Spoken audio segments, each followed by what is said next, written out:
إن الحمد لله والصلاة والسلام على من لا نبي بعده أما بعد. أعوذ بالله من الشيطان الرجيم. بسم الله الرحمن الرحيم. كتاب أنزلناه إليك لتخرج الناس من الظلمات إلى النور إلى آخر الآية. صدق الله العظيم. সর্বপ্রথম মহান রবের দরবারে শুকরিয়া জানাচ্ছি, যিনি আমাদেরকে তার প্রিয় হাবিব নবী মুহাম্মদ রাসূলুল্লাহ সাল্লাল্লাহু আলাইহি ওয়াসাল্লামের জীবনের উপরে আলোচনা করার ও শোনার তৌফিক দান করেছেন। এজন্য শুকরিয়া আদায় করছি, আলহামদুলিল্লাহ। আল্লাহ রাব্বুল আলামিন আলেম ওলামা বেষ্টিত যারা এই উম্মার সর্বোত্তম সম্পদ, তাদেরকে নিয়ে এমন একটি পরিবেশে আসার এবং বসার তৌফিক আমাদের সকলকে দিয়েছেন। এজন্য আবারও শুকরিয়া আদায় করছি, আলহামদুলিল্লাহ। নির্ধারিত সময়ের মধ্যে নির্দিষ্ট বিষয়ের উপরে কথা বলার জন্য বলা হয়েছে, তবে এমন একটি বিষয় আমার জন্য বাছাই করা হয়েছে যে বিষয়টি আজকে যত আলোচনায় পরিণত হয়েছে এবং পরবর্তীতে হবে সমস্ত আলোচনার মূল কেন্দ্রবিন্দু এবং টার্নিং পয়েন্ট হল এই বিষয়। কেন?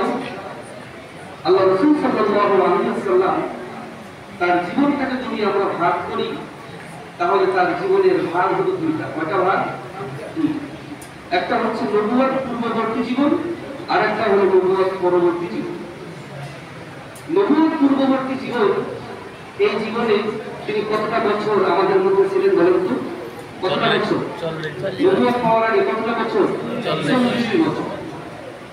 আর নবুয়ত পাওয়ার পরে কত বছর?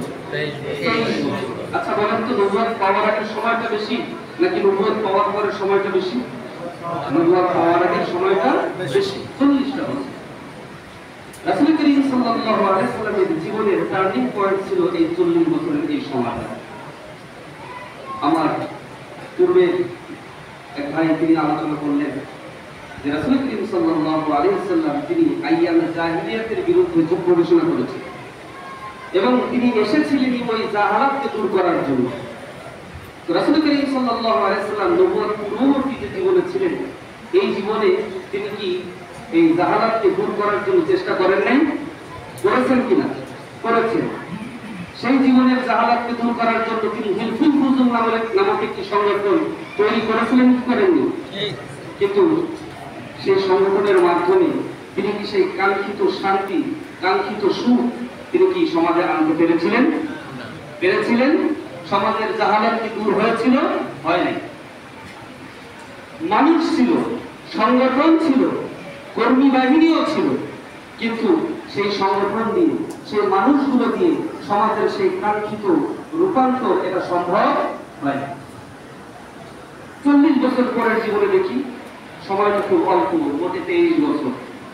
এই 23 বছরের ভিতরে আল্লাহ রাসূল সাল্লাল্লাহু আলাইহি ওয়াসাল্লাম সংগঠন করলেন, তাদেরকে নিয়ে, ঈমানদারদেরকে নিয়ে, এবং সেখানেও তিনি সেই সমাজ সংস্কারের কাজ চালালেন, জাহালাতকে দূর করার কাজ তিনি করে গেলেন। এই 23 বছরে তিনি সফল হয়েছেন নাকি বিফল হয়েছেন বলেন তো? সাকসেস হয়েছেন না? সফল হয়েছেন না? তো 40 বছরের ওই সময়টাতে তিনি যে চেষ্টা করলেন, পারলেন না, কিন্তু 40 বছর পরের এই জীবনে এসে পারলেন। তার কারণ কি বলেন? নবুয়ত। কোন জিনিস দিয়ে করেছেন? নবুয়ত। অর্থাৎ আল্লাহ রাসূল সাল্লাল্লাহু আলাইহি ওয়াসাল্লামের এই যে আন্দোলনের মোড় ঘুরিয়ে দিল, তাকে যে সফলতার চূড়ায় পৌঁছে দিল যে জিনিস, সেই জিনিসের নাম কি? নবুয়ত। অতএব এই নবুয়তকে আল্লাহ রাব্বুল আলামিন দিয়েছেন কি জন্য? কোরআনে কারীমের ভিতরে বলতেছেন, কিতাবুন আনজালনাহু ইলাইকা লিতুখরিজান নাস মিনাল যুলুমাতি ইলান নূর। ও নবী, আপনার কাছে যে কিতাব এসেছে, আপনার কাছে যে নবুয়ত এসেছে, এই নবুয়তকে তো এই জন্যই দিয়েছি যাতে করে ওই পথ ধরা মানুষদেরকে, ওই অন্ধকারে নিমজ্জিত মানুষদেরকে, জাহালাতে পূর্ণ ওই মানুষদেরকে যেন আপনি টেনে টেনে এই আলোর পথে যেন নিয়ে আসতে পারেন। বলেন না সুবহানাল্লাহ। সেই নবুয়ত, নবুয়ত আসার ধারা এটা কি এখনো আছে না বন্ধ হয়ে গেছে? রাসূল করিম সাল্লাল্লাহু আলাইহি ওয়াসাল্লামের বিদায়ের সাথে সাথে নবুয়তের সেই দরজায় মোহর পড়েছে কি পড়ে নাই? আর কি কোনো নবী আসবে? না, আর কোনো নবী আসবে না। রাসূল করিম সাল্লাল্লাহু আলাইহি ওয়াসাল্লাম তিনি ছিলেন শেষ নবী, তিনি ছিলেন খাতামুন নবী। নবুয়তের ধারা বন্ধ হয়ে গেল। এই নবুয়তের ধারা যখন বন্ধ হয়ে গেল, তখন বলেন তো আমাদের উপকার হয়েছে না ক্ষতি হয়েছে? কি হয়েছে? একটা হাদিস শুনি তাহলে বুঝতে পারবেন। আল্লাহ রাসূল সাল্লাল্লাহু আলাইহি ওয়াসাল্লাম ইন্তেকাল করলেন, তারপরে খেলাফতের দায়িত্ব নিয়ে আসলেন, নাম কি? হযরতে আবু বকর সিদ্দিক রাদিয়াল্লাহু তাআলা আনহু। এই যে আপনাদের কাছে জিজ্ঞাসা করতেছি, এর কারণ হলো আপনাদের মনোযোগটাকে ধরে রাখা এবং আপনারা জানেন কিনা, আপনাদের মনে আছে কিনা এটা পরখ করে দেখা। আমরা এমন একটা জাতি, যেই জাতির কাছে নবুয়ত নাযিল হলো ইকরা বলে, অথচ সেই জাতি আজ পড়ে না, সেই জাতি আজ জানে না, যার কারণে অনেক মুসলমান রয়েছে যাদের কাছে খলিফাদের নাম জিজ্ঞাসা করবেন তারা বলতে পারে না। আছে না নাই বলেন? তো হযরত আবু বকর সিদ্দিক রাদিয়াল্লাহু তাআলা আনহু তিনি নবুয়তের, তিনি খেলাফতের দায়িত্ব বসলেন। হযরত ওমর রাদিয়াল্লাহু আনহু তার কাছে একদিন আসলেন। হযরত আবু বকর বললেন, ওমর চলো একটু রাসূল করিম সাল্লাল্লাহু আলাইহি সাল্লামের একজন মা রয়েছে, যিনি রাসূল করিম সাল্লাল্লাহু আলাইহি সাল্লামকে কোলে পিঠে করে মানুষ করেছেন, তার নাম হলো উম্মে আইমান। তার নাম কি? উম্মে আইমান, যিনি হযরত রাসূল করিম সাল্লাল্লাহু আলাইহি সাল্লামের বাবা আব্দুল্লাহর কাছে ছিল। যেই কথা কেউ রাসূলকে শোনাতে পারতো না, জোর করে রাসূলকে একমাত্র শোনাতে পারতেন তিনি ছিলেন এই উম্মে আইমান। হযরত ওমর এবং হযরত আবু বকর সিদ্দিক রাদিয়াল্লাহু তাআলা আনহু চলে গেলেন উম্মে আইমানের কাছে। উম্মে আইমানের কাছে গিয়ে দেখেন যে উম্মে আইমান কান্না করতেছে। হযরত আবু বকর সিদ্দিক রাদিয়াল্লাহু তাআলা আনহু জিজ্ঞেস করলেন, উম্মে আইমান তুমি কেন কান্না করতেছো? রাসূল করিম সাল্লাল্লাহু আলাইহি ওয়াসাল্লাম ইন্তেকাল করেছে এজন্য কান্না করতেছো? উম্মে আইমান বলতেছে, না, রাসূল ইন্তেকাল করেছেন এজন্য আমি কান্নাকাটি করি না। হযরত আবু বকর জিজ্ঞেস করলেন, তাহলে কান্নাকাটি কেন করো? উম্মে আইমান বলতেছে, আমি এজন্য কান্নাকাটি করতেছি না যে আল্লাহ রাব্বুল আলামিন তার রাসূলকে তার আল্লাহ তাআলা যে ওয়াদা করেছেন মাকাম মাহমুদা, সেই মাকাম মাহমুদা দেননি কিংবা তার তো ওয়াদা পালন করেননি, এজন্য আমি কান্নাকাটি করি না। কারণ আল্লাহ রাব্বুল আলামিন তার হাবিবকে তো যা ওয়াদা করেছেন তা তো দেননি, বরং আল্লাহ রাব্বুল আলামিন তো বলেছেন ওয়ালা সাওফা ইউতিকা রাব্বুকা ফাতারদা, আপনার রব অচিরে আপনাকে এমন কিছু দেবেন আপনি আরো বেশি খুশি হয়ে যাবেন। সুবহানাল্লাহ। আমি সেজন্য কাঁদি না। আবু বকর সিদ্দিক রাদিয়াল্লাহু তাআলা আনহু তারা কান্নাকাটি করতেন, তোমার কোনো অভাব হয়েছে? রাসূল করিম সাল্লাল্লাহু আলাইহি ওয়াসাল্লাম থাকতে যে সুবিধা তুমি পেতে, সেই সুবিধা থেকে কি তুমি বঞ্চিত হচ্ছ? উম্মে আইমান বলতেছে, না, আমি সেজন্য কাঁদি না, আমি কাঁদি এই কারণে যে নবুয়তের ধারা বন্ধ হয়ে গেছে।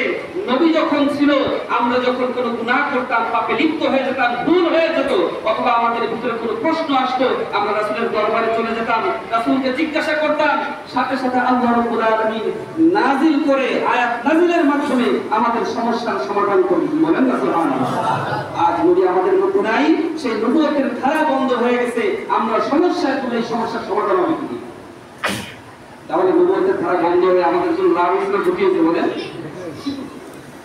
কারণ আমাদের জন্য তার নতুন করে আয়াত নাযিল করা, আমাদের সমস্যার সমাধানের জন্য কোনো আয়াত নাযিল হবে না। তো আল্লাহ রাসূল সাল্লাল্লাহু আলাইহি ওয়াসাল্লাম দুনিয়া থেকে বিদায় নিলেন, যে নবুয়ত তিনি পেয়েছিলেন এটাও মনে হয় সাথে করে নিয়ে গেছেন নাকি?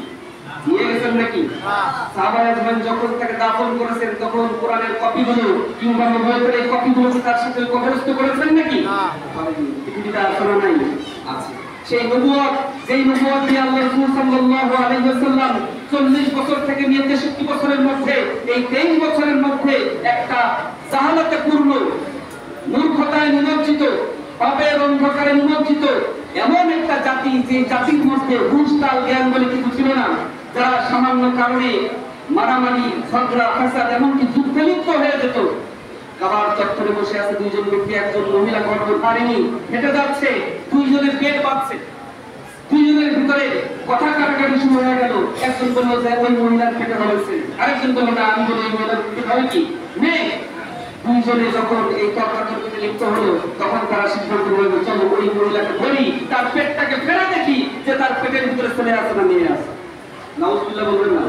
এই ছিল তাদের জাহালাত, এই ছিল তাদের চরিত্র।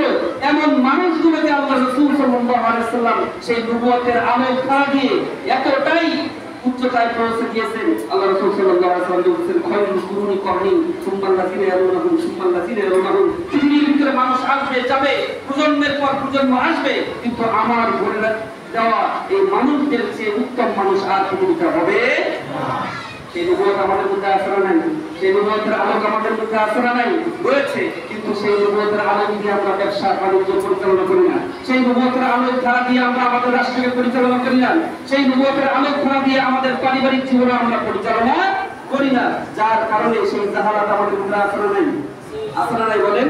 সেই আইয়ামুল জাহালাত, সেই জাহেলিয়া যুগের মানুষদের স্বভাব আমাদের মধ্যে রয়েছে। প্রিয় ভাইরা, আজকের এই সিরাতের মাহফিল থেকে আমাদের সিদ্ধান্ত নিতে হবে যে আমরা কোন যুগের মানুষ হতে চাই, কেমন মানুষ হতে চাই, সেই জাহালাতপূর্ণ মানুষ নাকি রাসূলের পরা সেই সোনার মানুষ আমরা হতে চাই। এই জন্য সেই নবুয়তের আলোক ধারা কোরআনে কারীম যখন হাদিস নববী যখন আমাদের মধ্যে রয়েছে, এই দুইটা জিনিস যদি আমরা আঁকড়ে ধরতে পারি তবেই আমাদের জন্য সেই সোনার মানুষ হওয়া সম্ভব হবে। আর এটা শুধু নিজে আমল নয়, আল্লাহ রাসূল সাল্লাল্লাহু আলাইহি ওয়াসাল্লাম যেভাবে প্রচার প্রসার ঘটিয়েছেন তার একেবারে সুন্নাহর উপরে আমল করে আমাদেরকেও বাস্তবায়ন করতে হবে। সমাজের মানুষদেরকেও সেই উপযোগিতা সাবিল রব্বিকা বিল হিকমা এই আয়াতের আমাদের আমল করতে হবে। আল্লাহ রাব্বুল আলামিন আমাদের সকলকে তৌফিক দান করুন এবং আজকের এই সিরাতুল ইসলাম মাহফিল সকলকে দান করুন।